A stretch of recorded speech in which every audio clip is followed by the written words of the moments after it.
안녕하세요. 더 뉴 용산 아카데미에 오신 여러분 환영합니다.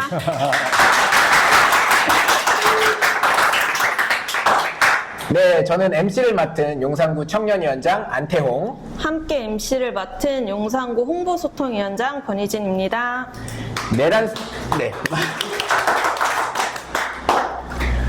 내란 수계가 대통령에 선출되고 나서 용산구에는 정말 많은 사건 사고가 있었습니다.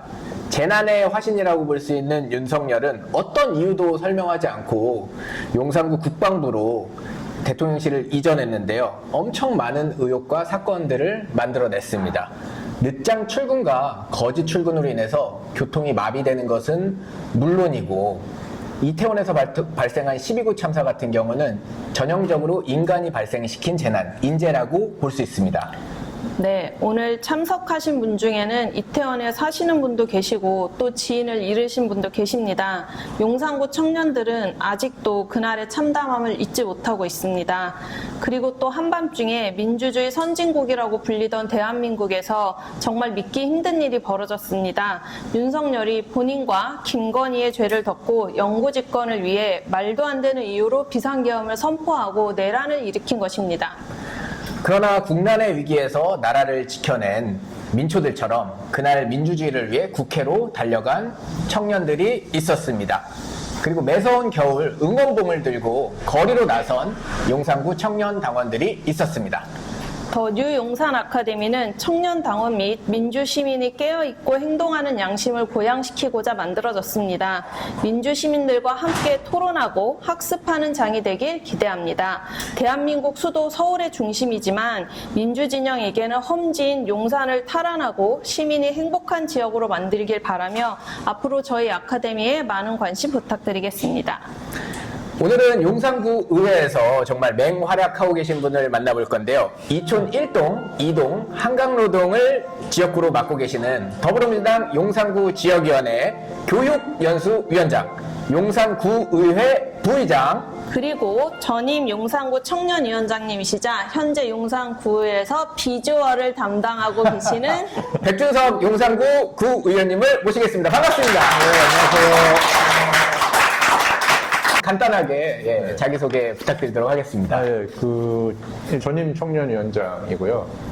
그리고 지금 현재 교육연수위원장, 지역위원회에서 교육연수위원장 맡고 있고, 의회에서는 용산구의 전반기는 원내대표를 했었고요. 후반기 부의장을 맡고 있는 백준석입니다.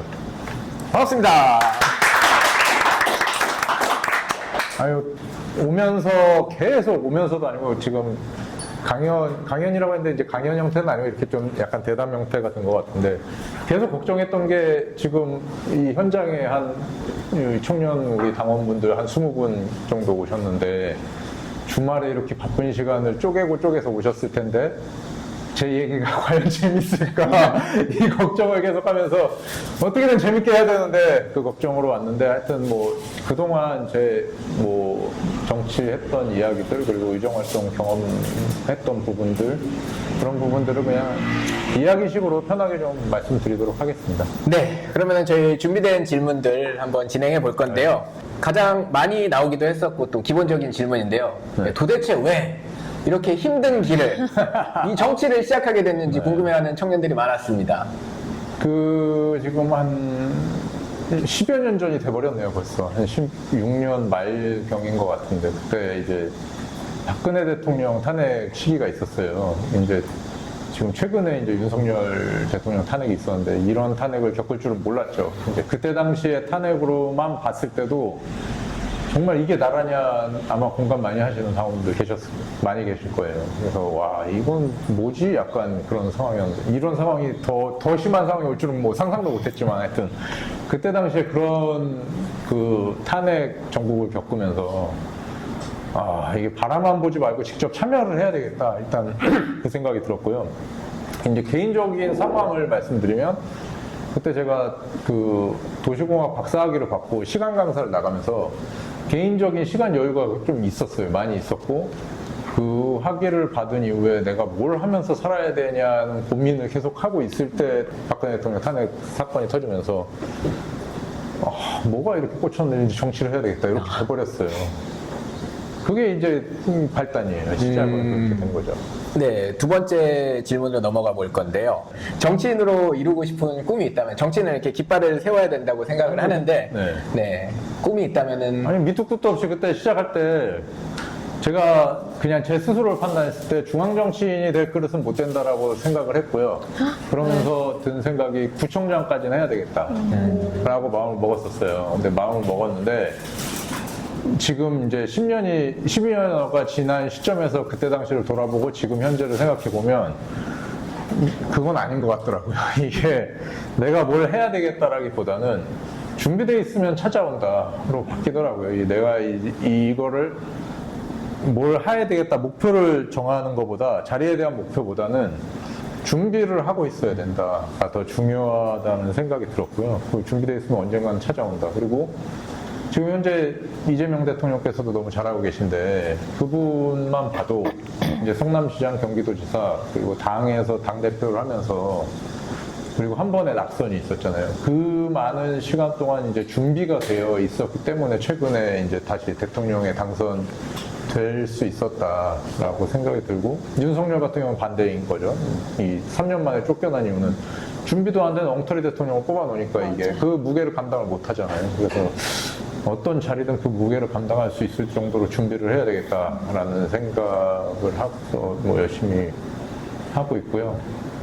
제가 이제 스승으로 모시는 분이 있는데 그분이 하시는 말씀 중에 제일 와닿았던 건 뭐냐면 내 양손이 비어 있어야지 다른 거를 잡을 수 있다. 근데 다른 분들이 보면 양손을 꽉 채워놓고 다른 것까지 잡으려고 하니까 꼭 문제가 생기더라고요. 예를 들면 뭐 내가 어떤 직을 맡고 있는데 다른 것도 욕심부리고 하다 보면 문제가 생기기 때문에 항상 내려놓을 때 내려놓을 줄 알아야 된다는 마음가짐을 가지고 그래서 그렇게 좀 생각을 하면서 정치로 그냥 한 발 한 발 나아가자 이렇게 생각하고 있습니다.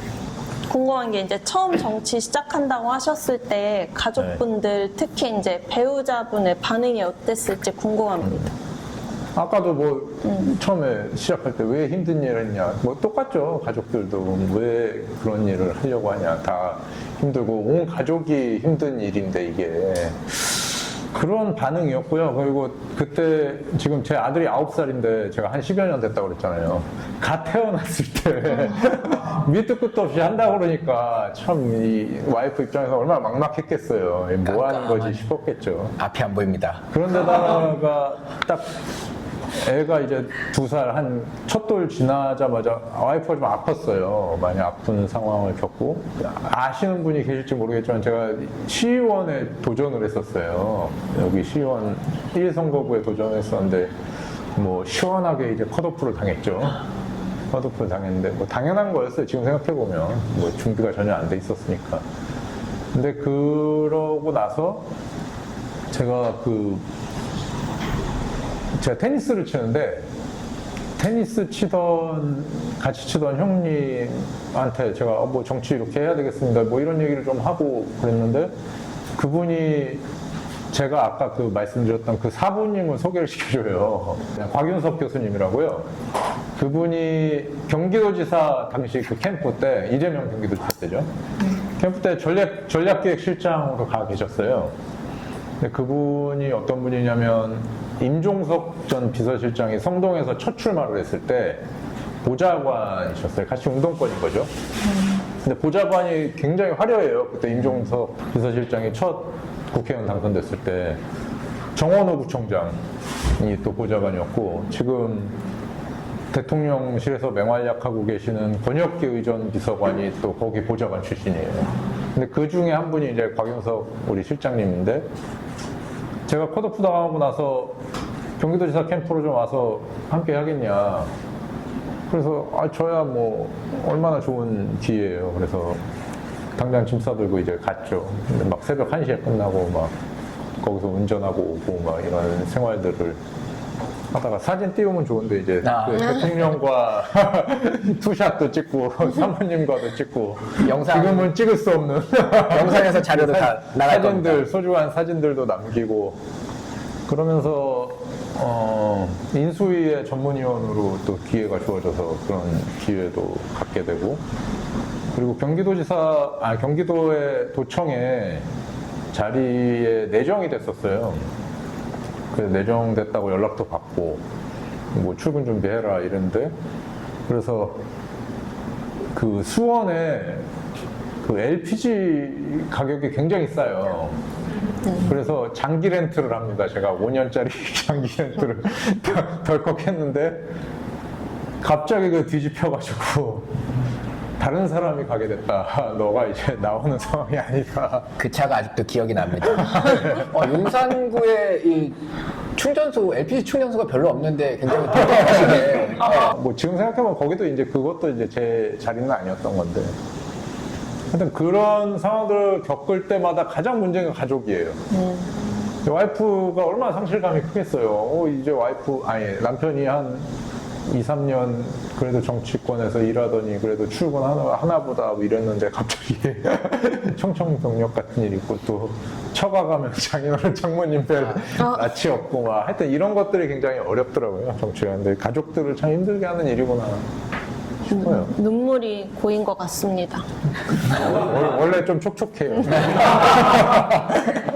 그래서 거기 경기도에서 자문위원 활동을 좀 했어요. 경도청에서 자문위원 활동을 하던 중에 또 그 캠프에 같이 이렇게 일을 하면 사람이 남더라고요. 그래서 그 전략기획실에 같이 계셨던 분들하고 이제 또 친분이 쌓이잖아요. 그러니까 그분 중에 한 분이 그 박시영 TV의 그 박시영 대표를 또 소개를 해줘요. 저를.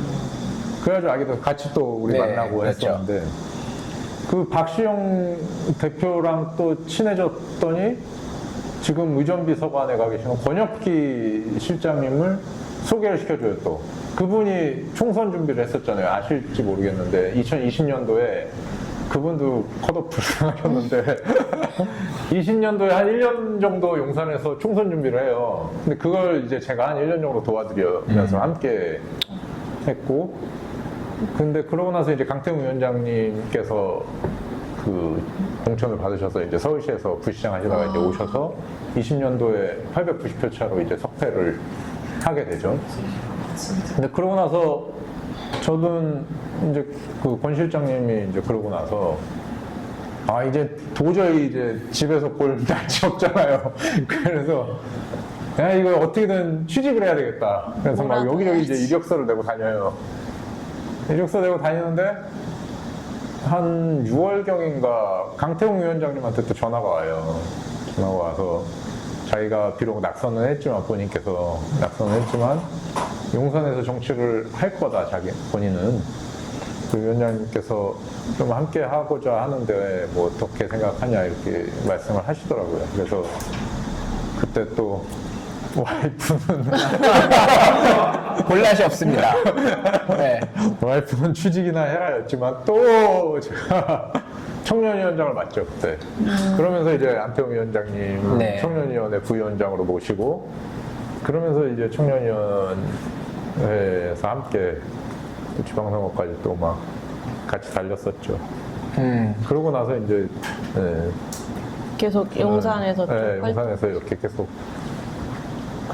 이 권혁기 관장, 저는 그때 당시에 이제 춘추관장이어가지고 관장님이 입에 있는데 관장님한테 정치를 굉장히 많이 배웠어요. 한 1년 같이 다니면서 정말 많이 배웠고 그 이후에 이제 청년위원장 하면서 그리고 지금 구의회에서 의정 활동하면서는 그 강태웅 위원장님 수행을 주로 했어요, 제가. 근데 수행을 하면서 뭐 다 아시겠지만 서울시 부시장하고 오셔가지고 워낙 행정의 뭐 달인이셔가지고 또 너무 많이 배웠어요. 그 의정 활동하면서도 너무 도움이 많이 됐어. 그러니까 막 구청에서 뭐 이제 공무원 3대하고 할 때 있잖아요. 뭐 질의하거나 해야 되는 상황일 때 먼저 슬쩍 여쭤봐요. 이런 상황들이 있는데 이게 맞냐? 뭐 이렇게 어떻게 이렇게 좀 질의를 하려고 그러는데 어떻게 하면은 답이 나오죠. 여기 지금 탑을 찍으신 분인데요. 정답이죠. 뭐 경험이 많으시니까. 그러면은 굉장히 제 또 흡수해서 또 이제 구청에서 써먹고 여기에서 써먹고 그런 것들이 많았고 최근에 또 여당이 되다 보니까 그 강태웅 위원장님한테 전화가 많이 와요. 이제 막 민원 전화들이. 그전에는 이제 연락도 없던 조합들, 재건축 뭐 이런 조합들, 재개발 조합들에서 연락 와서 최근에 이제 같이 모시고 갔었는데 또 놀란 게 막 조합이나 이런 데는 본인들 유리한 쪽으로 이제 해석을 해서 얘기를 하잖아요. 정확하게 사안을 파악해야 이제 솔루션이 나오는데 그런 것들을 다 캐치해내시더라고요. 이제 물어보고 하면서 아 이건 이 방향이 아니다 저렇다 막 다 길을 찾아서 딱 하는데 와 진짜 배울 게 많아요. 그런 부분들. 그래서 참 그 두 분 그리고 특히 최근에 이제 강태훈 위원장님 같이 이제 수행하고 모시면서 많이 배웠죠. 네. 많이 배웠습니다. 그래서 지금까지 하여튼 여기 용산구에서 이렇게 정치를 이어가고 있습니다. 여기 보시면 커피랑 컵과일에 비니빈 카페라고 써져 있는 걸 보실 수 있는데요. 일단 주소는 용산구 세창로 45길 20-1 또는 신계동 27-6인데 저희 용산구 지역에서 오랫동안 함께 활동하신 김철규 선생님 사모님이 운영하시는 카페이고요. 착한 가격과 다양한 메뉴로 주변 직장인 학생분들께 많은 사랑을 받고 있는 곳입니다. 민생 회복 소비 쿠폰 사용도 가능한 매장이고요. 또 용산 전자상가 들르시는 우리 구민분들, 주민분들께서는 꼭 한번 들러보시길 추천합니다. 특히 지금 제가 들고 있는 이 컵과일 같은 경우에 정말 저렴하고 맛있고 영양이 넘치고요. 또 바쁜 직장인들이 간단하게 먹을 수 있는 샌드위치도 정말 맛있습니다. 예, 정말 강추하는 곳이니까 꼭 한번 들러주시기 바랍니다.